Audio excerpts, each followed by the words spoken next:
Wow. Fireworks last night at the Democrats' presidential debate on NBC, all because of the new candidate on the block, if you will, the former New York City Mayor, Mike Bloomberg. The other candidates, they did not hold back, did they?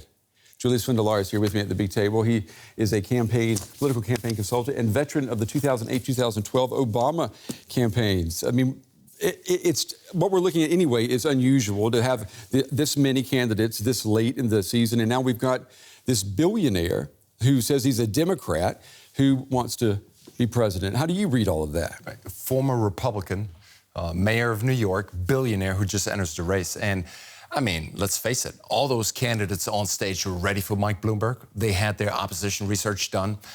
And you just showed Elizabeth Warren. She came out blazing. Mm-hmm. And so he had to step into the arena unprepared, I would argue, right? Mm-hmm. They've been on the debate stage for 10 times. Everyone knows the drill. They have their talking points down. They have their anecdotes ready. Mm-hmm. And he came in and caught some flack. You know the Democratic Party. Right. Would you say that Mike Bloomberg, is he an imposter? Is he a faux, a fake Democrat? Right.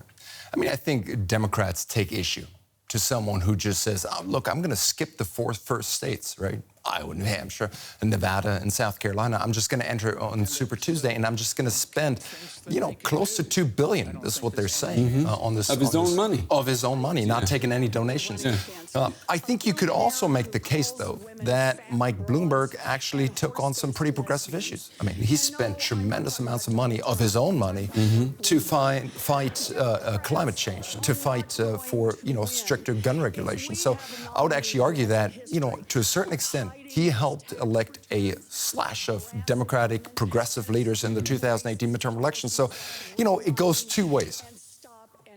When I look at him, though, I see someone who is coming in late to the party, that's right, who wants to spoil it, if you will. Right.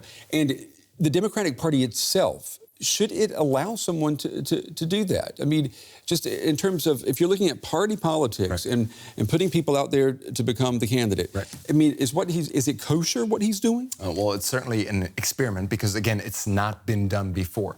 Look, I think you've all heard those Democratic candidates yesterday on that stage saying, you can't just buy your way in. Well, obviously you can't, right? Mm-hmm. And people have been critical and saying, is that going to work? Mm-hmm. Well, he's polling second to Bernie Sanders in most of the Super Tuesday states. Mm-hmm. So spending $400 million of your own money actually does the branding effect that he was hoping for, and actually gets him up on the polls. Now, what happened last night is that, you can run a great advertising campaign and hit people with almost every other TV spot that's out there, hit them on social media and actually create an image of yourself.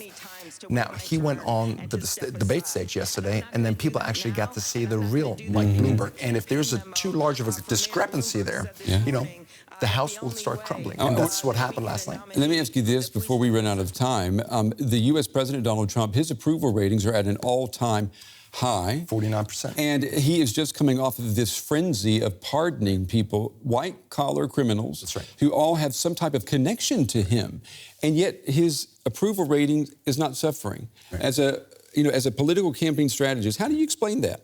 Well, I think what happened is, and this is what the polling indicates as well, Democrats have been talking about impeachment, whereas voters care about the health care. And so I think, Democrats need to figure out, do we want to do another round of impeachment hearings regarding the pardonings and all the corruption that's, taking place in the United States right now? Or do we just want to focus on the kitchen table issues? Look, this is why Mike Bloomberg entered the race. He said, I am the best one equipped to beat Donald Trump. And some of the polling actually indicates that.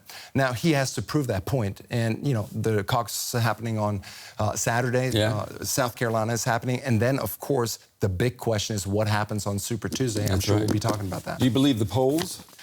I am out of the prediction business. I am not following any more polls. I do know a big chunk of delegates will get allotted on Super Tuesday. All right. Julius from Laar, as always, Julius, it's good to get your insights. A unique view there, too. We appreciate it. Thank you. Appreciate you having me.